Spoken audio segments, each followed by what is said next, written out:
Hello, ladies and gentlemen. Welcome to the True Purpose of Life. Today we are going to understand Revelation chapter 6, verse 5 and 6. Now, in these verses 5 and 6, we are going to see the black horse and its rider. So, what the black horse with its rider mean? Uh, the verse 5a says in chapter 6, "And when he opened the third seal, I heard the third living creature say, Come." So, who had the right to open the third seal? We know the one who had this right is Michael, the resurrected Jesus Christ. And the third living creature says, Come. So Jesus opened the third seal, and the third living creature says, Come. He does the speaking here. Now, this third living creature has the face of man. We learned the first living creature had the face of lion, which symbolized courage, righteous courage. The second living creature had the face of the bull, which symbolized power. Now, we learned that we have righteous power toward justice and wicked power. The red horse and its rider demonstrated wicked power because they got involved. This horse with its rider, which had a big sword to do the killing. Red means blood. A lot of bloodshed took place during the First World War, Second World War, and many wars and battles until today in 2022. So this red horse and its rider keep shedding blood. Now here we are dealing with the third living creature, which has the face of a man, which symbolizes love. But one of you might say, here is not spoken anything that this is that this third living creature has the face of man. But let's go to Revelation chapter 4, verse 7, which is going to remind us. That's why we need to understand the Revelation, the book of Revelation from chapter 1, before we come to chapter 6, because things are connected together at some point. Are so many expressions, so many symbols, illustrations that we need to understand in chapters from 1, 2, 3, and they to be understood very well in chapter 6 and so on. But let's first go to Revelation chapter 4, verse 7. Okay, Revelation chapter 4, verse 7. We are getting there. It says, "The first living creature," the lion, "was like a lion. The second living creature was like a young bull." Young bull, power. "And the third living creature had a face like a man's." So we are here to the third living creature with man's face, which man's face here symbolizes love, because we are made in the image of God, the image of love. We dominate the earth, we dominate every living creature on the earth because we symbolize love.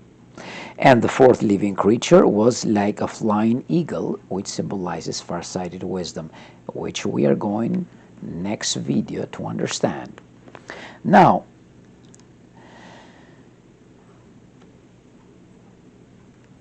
even though this second living creature, excuse me, the red horse with its rider and the third, the black horse with its rider, are running fast toward the accomplishment of wickedness and lawlessness, toward bloodshed and famine, because here we are going to understand that the black horse with its rider is like a skeleton human riding this black horse with scales in its hand. In his hand, that symbolizes famine. The white horse with its rider, Michael, and which who was dressed with white robes, and the white the color of the horse is white, which means righteousness and peace, is not going to let these three horses, right, the other three horses and their riders, to continue forever. He's going to stop them. That's why we have a beautiful hope that even though things are going from bad to worse, we have our king is Christ, Michael, who rides right from 1914 CE, or the First World War, by pushing these three riders to accomplish what they have to accomplish until Armageddon. Now, in part B of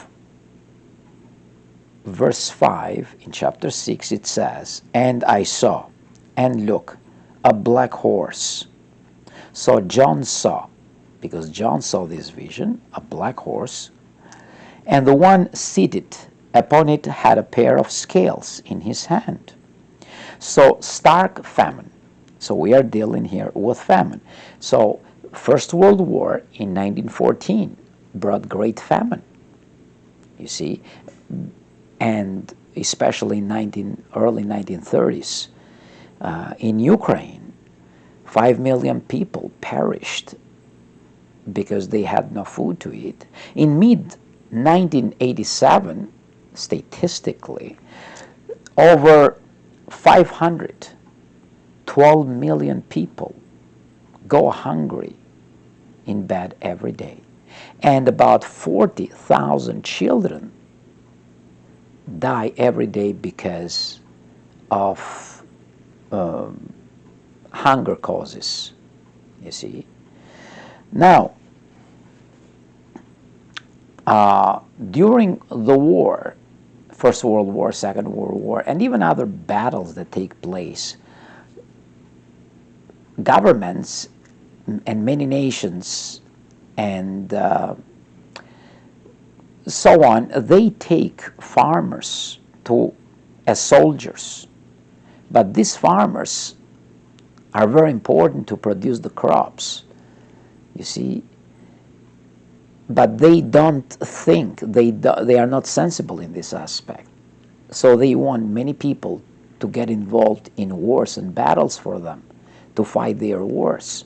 So that's why this is one aspect why wars bring famine. Another thing is that these governments, instead of investing money in food, they invest money in weapons. This is another aspect why so much famine. Now, let's read verse 6 of chapter 6. It says, "And I heard a voice as if in the middle of the four living creatures say," in the middle of the four living creatures. Four living creatures are with the face of lion, bull, man, and eagle. "A quart of wheat for a denarius." Wow, a quart of wheat for a denarius.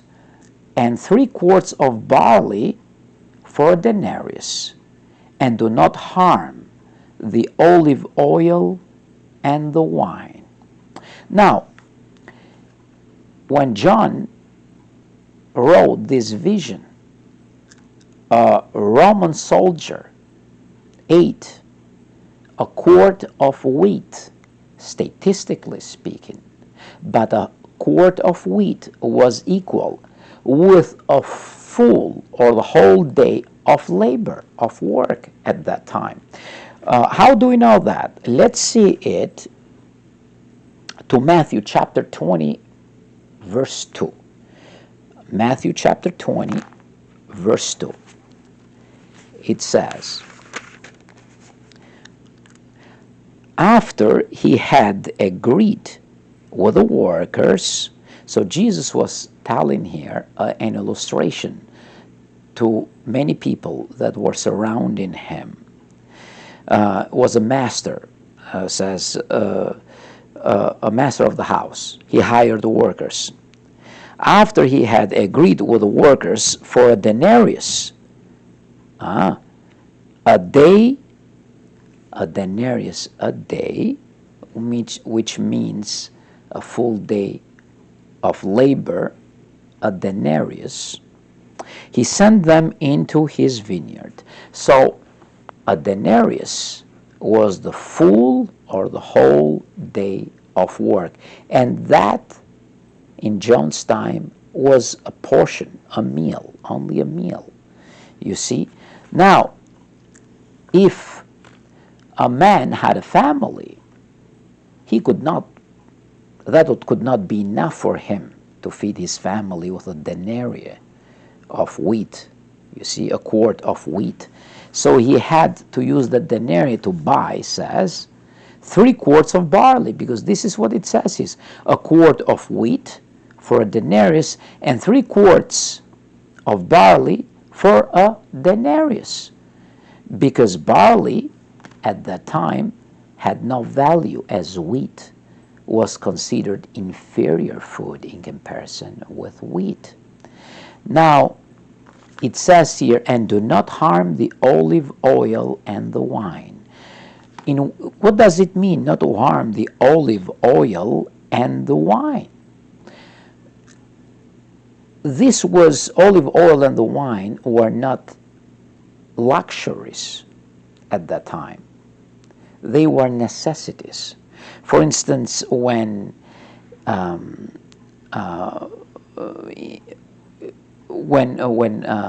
Elijah went to the woman there, or Elisha, one of them, I'm sorry, I cannot remember who of them, she had just little bit of wheat, flour, I'm sorry, and oil left. So he told her, take all the cans, anything that you have, because he performed a miracle with the oil, that he to fill them up with oil for her. Why? Because oil and flour were necessities. They were relied on these 2 necessities. They were not simply luxuries. But here says, be careful, says, do not harm the olive oil and wine. In what sense? Do not harm them. Don't waste them. Be careful. Try to use them sparingly, carefully, each day, in order for you not to run out. So today, we are coming in a difficult situation. The food is getting too high in price. For the same food that you bought, for instance, you spend it $100 to go to a store to fill up the basket. Now you have to spend over $250 to fill that basket with food, and it's going to get even worse, because this is inflation that we are facing. But things are going to get from bad to worse. So until Armageddon, there is no hope for peace and security and for things to get better. Things will get worse. Now, even though as such, we have a beautiful promise, because again, the rider, Michael of the white horse, is not going to permit the red horse and the black horse to keep going forever in their gallop. You see, He is going to eliminate these two horses, including the pale one and its rider that we are going to learn in the next video in Armageddon. And after this, the earth is going to have total peace and security. So food and shelter are no longer going to be elementary. Like they are elementary, but the governments today are not able to provide assistance to many citizens when it comes to these elementary things, food and shelter, that are necessities, are simple things, and are not so difficult things to provide for them. In new system, these necessities and these elementary things would not be a problem. So the new system with Michael as our king, he is going to eliminate old age, sickness, and death as the last enemy. So these are profound things, complex things to eliminate. Food and shelter are nothing for God's kingdom government. So still we will see Psalms chapter 72 verse 6 and verse 7 and 16. Let's go to Psalms. You can stop this video and go to the scripture. Psalm 72. I am right there. Verse 7 and 16.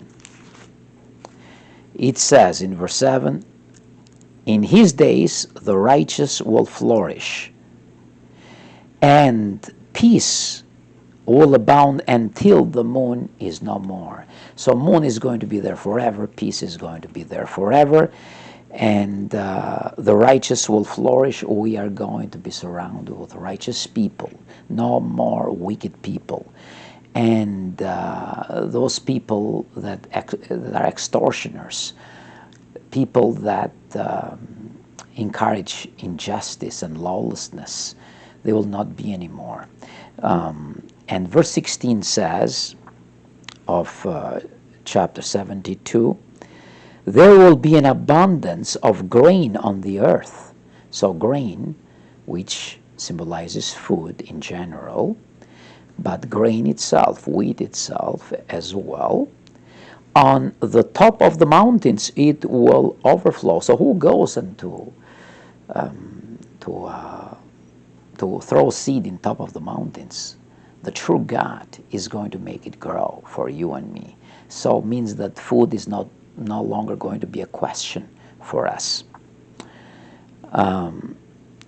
Okay, says his fruit will flourish as in Lebanon, and in the cities people will blossom like the vegetation of the earth. So righteousness and love is going to flourish. So that's why here is man's face that symbolizes love, the third cherub. So we will be surrounded with people that love us, show us not only principle love, but even affection, feelings, understanding, give us comfort all the time. Even though in those days after Armageddon, we will be people full of energy and positive feelings, and you'll not find depressed people around, because tears will be tears of joy and not tears of sadness. Let's see Isaiah chapter 25 verse 6 and 8. You stop again and go the video and go to Isaiah chapter 25 and verses 6, 7, and 8. It says, "In the mountain Jehovah of armies will make for all the peoples a banquet of rich dishes, a banquet of fine wine, of rich dishes filled with marrow, of fine filtered wine. In this mountain he will do away with the shroud that is enveloping all the peoples." and the covering that is woven over all the nations. He will swallow up death forever. So the shroud here is the blanket that they cover the dead people. Are no more dead people. He will do away with that because verse 8, as I said, is, as the book of Isaiah says, is he will swallow up death forever. So death, the last enemy, will be eliminated once for all times. And the sovereign Lord Jehovah will wipe away the tears from all faces, the reproach of his people he will take away from all the earth, for Jehovah himself hath spoken it. So when the true God speaks, he never tells lies, because the true God cannot lie, Bible says. So these are truthful things that comfort us, that give us great hope for the future, because we are not made to live about 25,000 days full of sorrow and pain and fear and apprehension and anxieties, you see, and injustice. We are made to live happily forever.